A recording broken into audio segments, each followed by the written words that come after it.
Όταν δεις διχόνοια ανάμεσα στους εχθρούς σου, ζήσε ανέμελα με τους συμμάχους σου.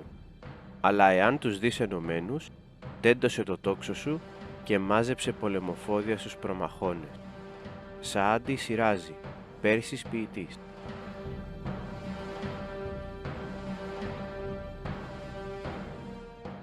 Κεφάλαιο 18.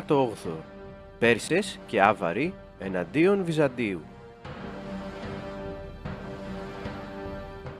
Με την δολοφονία του Μαυρίκιου, ο Φωκάς πήρε το θρόνο με τη βία, μένοντας στην ιστορία ως φετεριστής. Αποδείχτηκε σκληρός, μέθησος, αδίστακτος και ανίκανος στη διοίκηση. Σκότωνε όποιον διαφωνούσε μαζί του. Και τα επόμενα χρόνια απλώθηκε ένα είδος τρομοκρατίας στην αυτοκρατορία.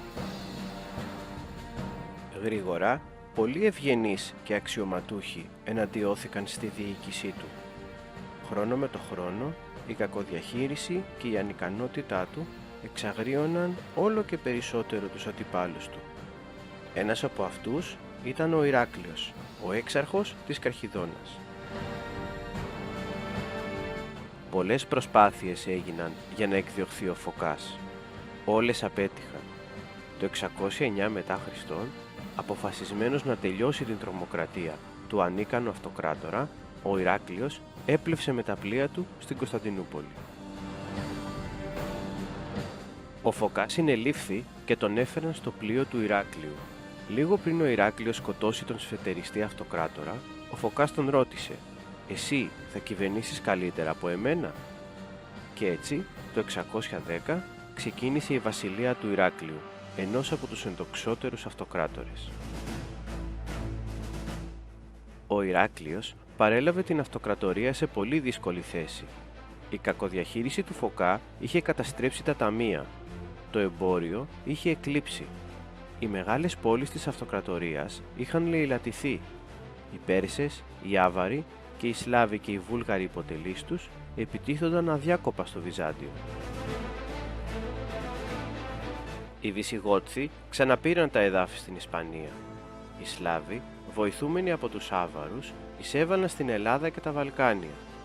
Οι Πέρσες κατέκτησαν όλες τις ανατολικές επαρχίες. Η Ιερουσαλήμ χάθηκε και μαζί της και ο Τίμιος Σταυρός.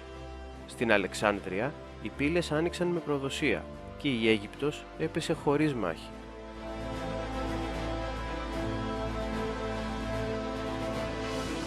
Ο μόνος τρόπος να επιβιώσει η αυτοκρατορία ήταν να αιτηθούν οι Πέρσες.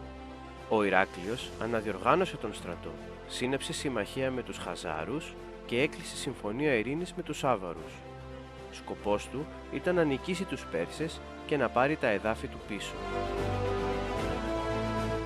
Τα χρήματα για την εκστρατεία δόθηκαν από την Εκκλησία.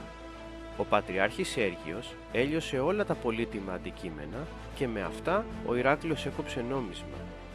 Πριν φυγεί για τον πόλεμο, άφησε τον Πατριάρχη Σέργιο και τον Μάγιστρο Βόνο υπεύθυνους για τη διοίκηση της πόλης.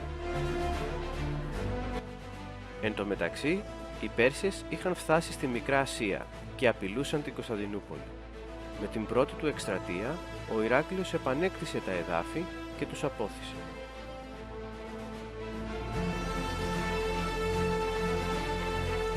Αποφάσισε να εισβάλλει στην Περσία από τον βορρά, όπου οι Πέρσες είχαν λίγες άμυνες και οι σύμμαχοί του, Χαζάροι, θα μπορούσαν να τον υποστηρίξουν. Έτσι, με 15.000 άνδρες εκστράτευσε για 5 συνεχή χρόνια. Ο βασιλιάς των Περσών, ο Χοσρόης ο δεύτερος, βλέποντας ότι ο πόλεμος έγινε στο μέρος των Βυζαντινών, προσπάθησε να αλλάξει την τύχη του. Έστειλε πρεσβείες στον Χαγάνο των Αβάρων και τους ζήτησε να συμμαχήσουν και να επιτεθούν μαζί στο Βυζάντιο.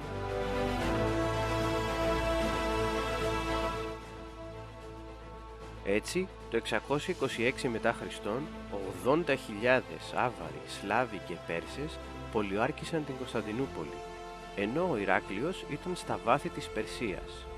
Ο Πατριάρχης Σέργιος και ο Μάγιστρος Βόνος κινητοποίησαν τους πολίτες. Οι Βυζαντινοί βρισκόντουσαν σε δύσκολη θέση. Οι 12.000 υπερασπιστές κατόρθωσαν όμως να νικήσουν τους Σλάβους Άβαρους στη θάλασσα και στα τείχη. Απογοητευμένοι οι εχθροί έλυσαν την πολιαρκία έναν μήνα μετά.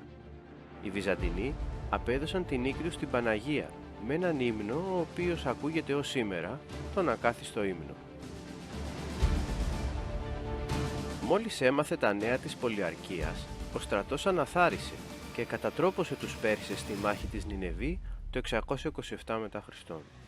Ο πόλεμος είχε τελειώσει και οι Βυζαντινοί είχαν επικρατήσει εναντίον όλων.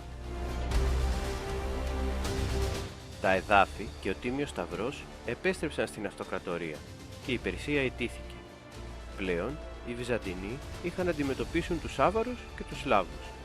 Θα μπορούσαν να στραφούν προς τη Δύση και τον Βορρά ανενόχλητοι. Αυτό όμως δεν θα συνέβαινε. Μία δύναμη, την οποία κανείς δεν υπολόγιζε, θα εμφανιζόταν ξαφνικά και σαν μια καταιγίδα της ερήμου θα συμπαρέσαιρνε όλη την Ανατολή στο διάβα της. Η ιστορία θα άλλαζε για πάντα.